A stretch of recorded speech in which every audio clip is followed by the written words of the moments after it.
जय जय स्वामी समर्थ. श्री स्वामी समर्थ. नमस्कार प्रेमळ भक्तांनो, आनंदाच्या बातमीची तुम्ही वाट बघत आहात ना? तुम्हीही देवाला गारानं सांगत आहात ना? तुम्ही तुमच्या इच्छा पूर्ण होण्यासाठी प्रयत्न करत आहात ना? तर बाळांनो, तुम्हाला प्रत्येक प्रश्नाचं उत्तर देव सांगणार आहेत. तुमच्या मनात जे चालू आहे ना, ते सर्व काही देव शक्य करणार आहेत.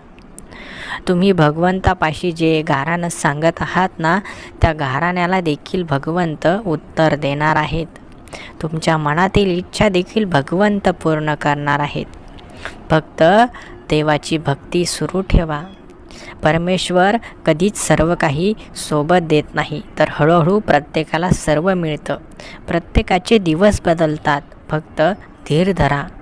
तुमचे प्रयत्न सुरू ठेवा. घरातील व्यक्तींना आनंदी ठेवण्याचा प्रयत्न करा. बाळांनो, तुम्हाला असं वाटत असेल की फक्त आपल्याकडे पैसा असणं म्हणजे सर्व काय आहे, तर असं अजिबात नाही. ज्याच्याकडे खूप पैसा आहे ना, तो माणूस देखील सुखी नाही, कारण त्याला आजाराने ग्रासला आहे. त्याच्या डोक्याला काही ना काही त्रास होत आहे, त्याला काही ना काही परेशानी आहे. म्हणून प्रत्येकजण सुखी होतो असं नाही. तर सुखी होण्याची खरी व्यथा, खरा मार्ग म्हणजे चांगलं वागणं. बाळांनो, ज्यावेळेस आपण सर्वांसोबत चांगलं वागतो तेव्हा आपलं मन समाधानी असतं. आणि आपलं मन समाधानी असेल, आपल्याला कुठलाच आजार नसेल, कुठलीच वेदना नसेल, आपल्याला रात्री शांत गाढ झोप येत असेल, आपल्यामुळे सगळे आनंदी असतील, तर हे खरं सुख आहे. माणसाने सुख शोधायचं कुठे, तर आपल्या मनातच शोधायचं.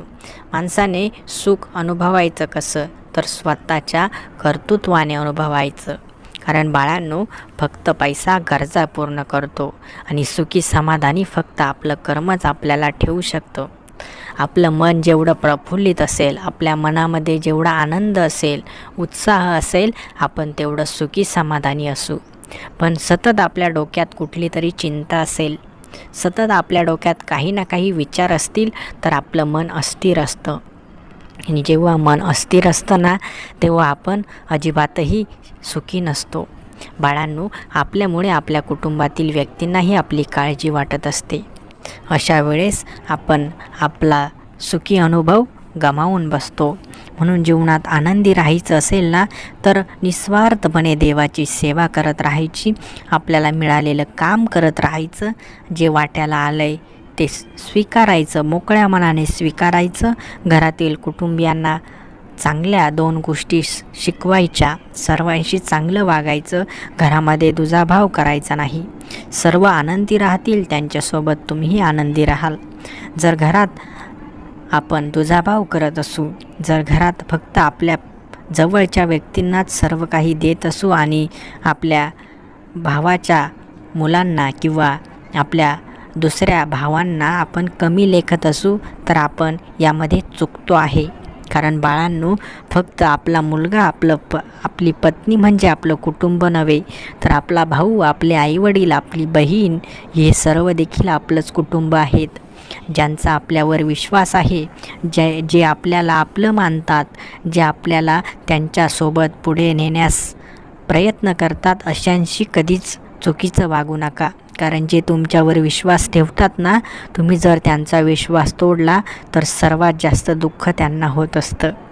म्हणून तुम्ही कोणाला दुःख देऊ नका. तुम्हाला द्यायचंच असेल तर सर्वांना आनंद द्या. तुम्हाला काही द्यायचंच असेल तर सर्वांना सुख द्या, विश्वास द्या. यातच तुमचंही सुख दडलेलं आहे आणि तुमच्या प्रिय व्यक्तींचंही सुख दडलेलं आहे. जर आपण इतरांचा विश्वास तोडला नाही, सर्वांचं मन राखलं, सर्वांना मान दिला, तर आपल्याला सर्वजण मान देतील, आपल्याला सर्वजण सुखात बघतील. म्हणून बाळांनो, लक्षात घ्या, आपण जसं वागू ना, आपलं कर्म तसंच आपल्यासोबत वागत असतं. म्हणून सर्वप्रथम इतरांपेक्षा स्वतःला सांगा की आपल्याला आजपासून चांगलं वागायचं आहे. स्वतःपासून सुरुवात केली तर सर्वांना तुमची सवय लागेल. परंतु जर स्वतःच तुम्ही वाईट वागत असाल तर सर्वजण वाईटच वागतील. म्हणून कुटुंबातील मोठ्या व्यक्तीने हे करणं गरजेचं आहे आणि त्यासाठी तुम्हाला देव सांगत आहेत. बाळांनो, असं वाटत असेल तुम्हाला की परमेश्वर चुकीचं सांगतात, परंतु बाळांनो लक्षात घ्या, परमेश्वर कधीच तुम्हाला चुकीचं सांगणार नाही किंवा तुम्हाला चुकीचं शिकवणार नाही. जे काही होईल ते तुमच्या भल्यासाठीच होईल. म्हणून परमेश्वर तुमच्यासाठी हा संदेश घेऊन आलेत.